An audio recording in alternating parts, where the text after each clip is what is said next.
ఎవ్వడూ నశించిపోవడం ఆయనకి ఇష్టం లేదు. కాబట్టి ఓపిక పడుతున్నాడు. సహోదరి సహోదరుడు వింటున్నావా? నువ్వు చక్కగా వాక్యం వింటున్నావు, శ్రేష్టమైన సందేశాలు వింటున్నావు.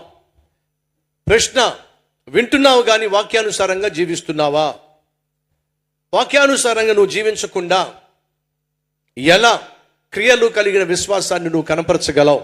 ఒకసారి ఆలోచించు. వాక్యానుసారంగా జీవించకుండా నువ్వు ఇష్టానుసారంగా జీవిస్తూ కూడా దేవుని మందిరానికి వచ్చి ఉపవాసం ఉండి ప్రార్థన చేస్తున్నప్పుడు, నా మందిరానికి వస్తున్నావు, వాక్యం వింటున్నావు, ఉపవాసం ఉంటున్నావు, అయినా వాక్యానుసారంగా నువ్వు జీవించట్లేదని చెప్పి దేవుడు నిన్ను శిక్షించవచ్చు. ఒకవేళ ఆయన నిన్ను శిక్షిస్తే నువ్వు కనుమరుగైపోతావు. కాబట్టి ఏం చేస్తున్నాడు ఆయన? ఓపికతో సహిస్తున్నాడు. అది వాస్తవం. సహిస్తున్నాడు. ఎందుకు సహిస్తున్నాడు అంటే నువ్వు నశించిపోవడానికి ఇష్టం లేదు కాబట్టి.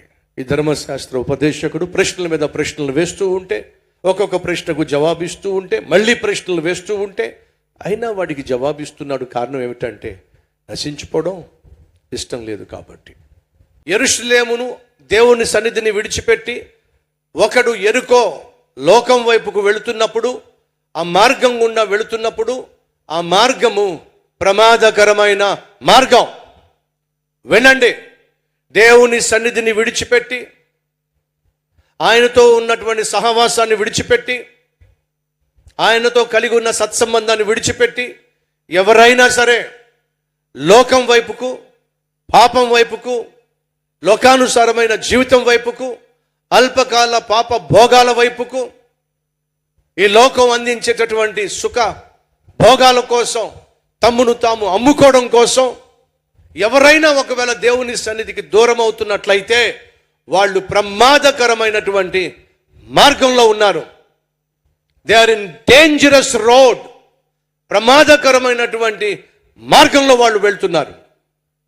ఆ రోజు ఈ మనుషుడు యెరూషలేము నుండి దిగి దేవునికి దూరం కావడం, దిగజారిపోవడం, దేవుని సన్నిధికి దూరం కావడం, దిగబడిపోవడం, దిగజారిపోవడం, పాపంలో దిగబడిపోవడం, ప్రమాదకరమైనటువంటి మార్గంలో వెళ్ళడం. సో కీప్ ఇన్ మైండ్, దేవునికి దూరం అయ్యే ప్రతి ఒక్కడు కూడా ప్రమాదకరమైన మార్గంలో వెళ్తున్నాడు.